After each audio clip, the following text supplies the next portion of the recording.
I get the feeling that Android focuses way more on promoting online games than offline games. I might be wrong, but it seems like most of the revenue comes from online titles. Because of that, a lot of amazing offline games end up buried in the Playstore. And we're not talking about low quality stuff, but genuinely great games that just don't get the spotlight. So today, I'm going to show you 15 fully offline games that are completely hidden in your Playstore. You already know what to do. Drop a like and let's jump right in.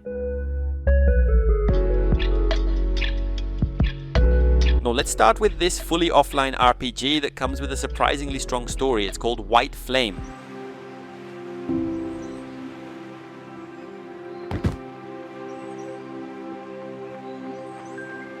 Play as a young adventurer who gets himself into trouble and ends up making a contract with the Supreme Flame. From there, you begin a journey to uncover answers about yourself and the mysteries surrounding you. The game offers a huge open world that lets you explore freely and develop your character however you like. The combat system is pretty interesting. It's not a hack and slash style, but something closer to an old school RPG. On top of that, the game includes building and home customization features along with other simulation elements. And since it's completely offline, you can enjoy the whole experience at your own pace. The game even has multiple endings based on the choices you make.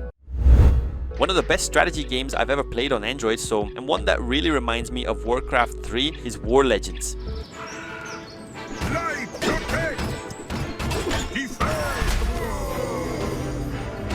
What I love most about this game is how it brings the complexity of an RTS to a mobile screen in such a clean and simple way without losing any depth. It's easy to learn, but mastering movement, positioning, and ability timing takes real practice. Collecting and upgrading different units, both orcs and humans, was super engaging, and even though it's an Android game, the controls and character movement feel surprisingly natural. It also includes a full campaign mode so you can follow the story, along with online modes if you want to play with friends. But don't worry, you can still play it completely offline whenever you need. So you can still play it.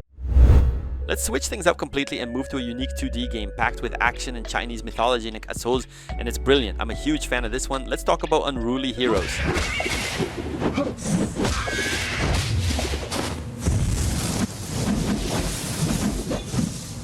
The first thing that hits you is the art direction. Every stage looks like a hand-painted artwork brought to life in a vibrant, detailed, and inspired by the classic tale Journey to the West, which many people know through Dragon Ball. Visually, it's stunning. Unlike most platformers, this one lets you switch between 4 different characters depending on what you need at the moment. I usually stick with the monkey, but you also have the pig, the monk, and one more that I keep forgetting. The level design is fantastic. It demands precision, timing, and knowing exactly which hero to use in each situation. The flow between combat and platform puzzles feels incredibly smooth. This game fits perfectly into this video.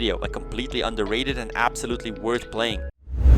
Now let's move to one of those games where you end up taking down tons of zombies updates. But this one stands out because it's older and has a completely different vibe. Let's talk about Total Assault.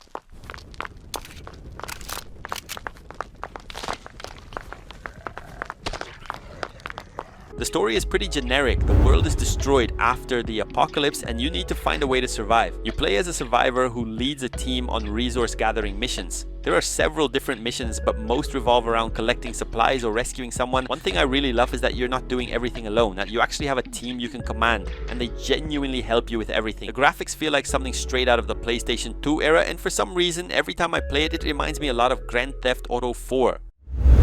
This next one honestly caught me off guard. I didn't even know it existed, and it's actually pretty old, which makes it even more impressive. You're definitely going to be surprised. Let's talk about the Gardens Between. This isn't a traditional platformer or puzzle game. You don't control the characters directly. You control the flow of time. The story is told without dialogue, only through the actions and the objects you find on each island. Every island represents an important childhood memory between the two friends, a broken game console, a living room camping night, a floating balloon. The art style is adorable. Watching the memories drift around you while the islands shift to the rhythm of a calm, relaxing soundtrack is incredibly soothing, and honestly, really cute. There aren't many cozy farm-style games on Android, and even among the few that exist, this one is still pretty unknown. Let's talk about Spirit of the Island. That feeling of arriving on a deserted island and slowly turning it into a vibrant tourist destination and a productive farm is the heart of the game. You start with basic tools and eventually build entire towns while interacting with a growing community. It begins simple, just like any farming game, but its progression is amazing. It's not just about surviving, it's about attracting visitors, building resorts, and selling handcrafted products to them. Watching your village fill up with tourists is proof that you've truly transformed the island. It's incredibly satisfying. This game is actually part of a really well-made series, so let's talk about the forgotten but seriously amazing Space Marshals.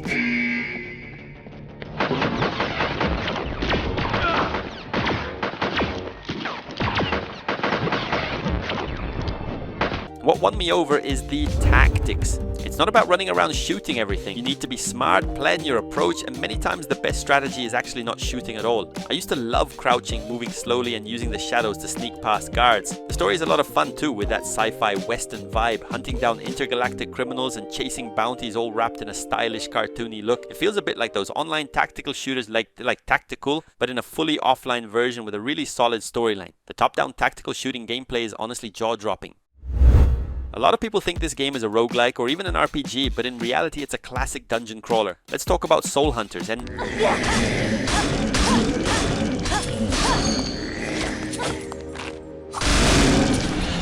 The best part of Soul Hunters is the power progression and how you can customize your warrior. The gameplay has that satisfying hack and slash feel where you unleash fast explosive combos against waves of monsters. I became obsessed with building the perfect setup, mixing weapons and armor to maximize damage or defense depending on the boss I was about to face. And since the game doesn't reset your entire run when you die, it feels way less punishing, which is great. The atmosphere is fantastic too. Those gothic haunted environments and the monster designs pull you right into the vibe of being a lone hunter fighting against the darkness. Soul Hunters is genuinely addictive thanks to its gameplay, and it stays exciting because it's far from being a generic dungeon crawler. I'm a big fan of beat 'em ups, and this is one of those hidden gems I randomly found on the Playstore with only about 10,000 downloads. Let's talk about School Hero.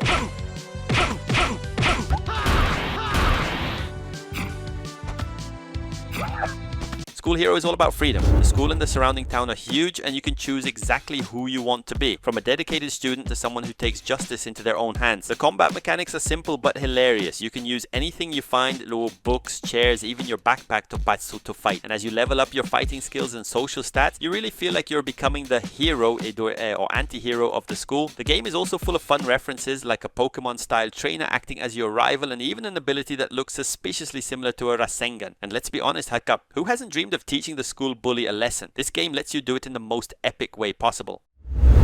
This is easily one of the most interesting racing games on Android, but it's not as popular as it should be. Probably because the word rally scares people away. Let's talk about Rush Rally 3.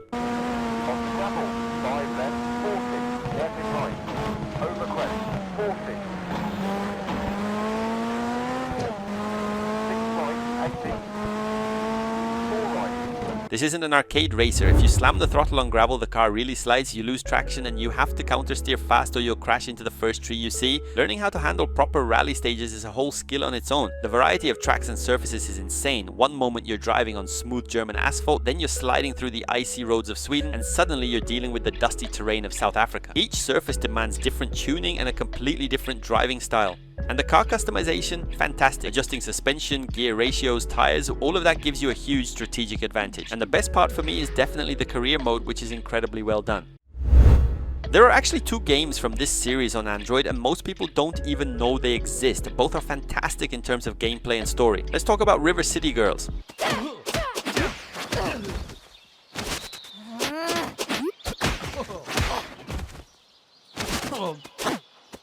What grabbed me right away was the anime-style aesthetic mixed with that classic arcade beat-em-up feel. The sprites are big, detailed, and full of personality, and you can tell the developers really put care into every frame. The gameplay is beat-em-up at its best, but with a modern twist of RPG elements and deep combo mechanics. You're not just punching and kicking, you can buy new abilities, learn air combos, and unleash special attacks that clear the whole screen. Both River City Girls 1 and 2 are available on the Play Store, with the main differences being the story and some of the characters you can play as. The plot is simple but hilarious. Kunio and Riki get kidnapped, and instead of panicking, their girlfriends basically say, "Oh yeah, then we're going to tear the entire city apart until we find them."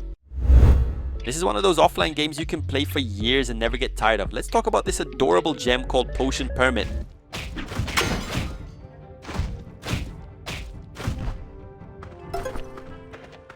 You play as an alchemist who arrives in Moonberry, a town that's extremely skeptical of alchemists. Your mission is to heal the villagers with your potions, rebuild their trust, and slowly become part of the community as you befriend everyone around town. The patient diagnosis mechanic is incredibly engaging. You have to play reflex minigames, analyze symptoms, and then move on to the most important part, crafting the potion. Heading out of town to explore the forest, gather rare ingredients, hunt, and sometimes fight small monsters is super fun and adds a great sense of adventure. And your character doesn't follow a personal storyline. Instead, you experience the stories of the many non-player characters in the town and help them through their problems. If you think dungeon crawlers need to be online to be challenging, you're wrong. And now we're talking about ONIRO. ONIRO is a new action RPG forged in the spirit of classic hack and slash games. Reimagined for modern players, it delivers fast combat, deep class customization, and a dark fantasy world. Created by the same team behind anime RPG, it brings fresh ideas to the dungeon crawler genre while still being completely offline. The game starts with 3 main classes, but later on you unlock subclasses. There are over 200 pieces of gear and more than 100 abilities, letting you shape your character exactly the way you want. And even though the game includes some online features, you can play the entire campaign in offline mode without ever needing an internet connection. Well, this one can easily be called an RPG, but what many people don't realize is that it also has a really charming simulation side. Let's talk about MARENIAN Tavern Story.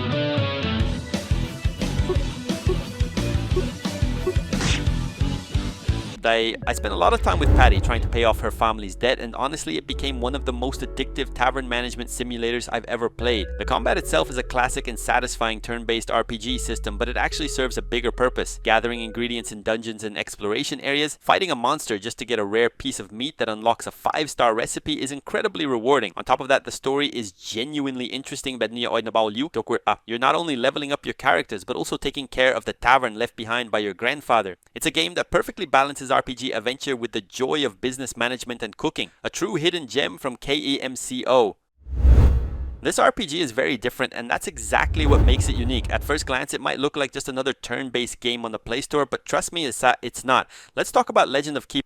What hooked me right away is the premise. You're the villain. You're not the hero invading dungeons anymore. You're basically the evil HR manager in charge of protecting the treasure from annoying adventurers. The game is a brilliant mix of roguelite, turn-based strategy and management, because this time you only control the dungeon itself and need to stop heroes from reaching the final room. You play the opposite role, setting traps and deploying monsters to stop anyone who tries to destroy your dungeon, and nothing is more satisfying than watching an overconfident party, the barbarian, the mage, the archer, march through your traps, struggle their way forward, and finally get completely crushed by your demon boss. And that's it for today's list. If you enjoyed the recommendations, don't forget to leave a like and subscribe for more hidden Android gems. Thanks for watching, and I'll see you in the next one.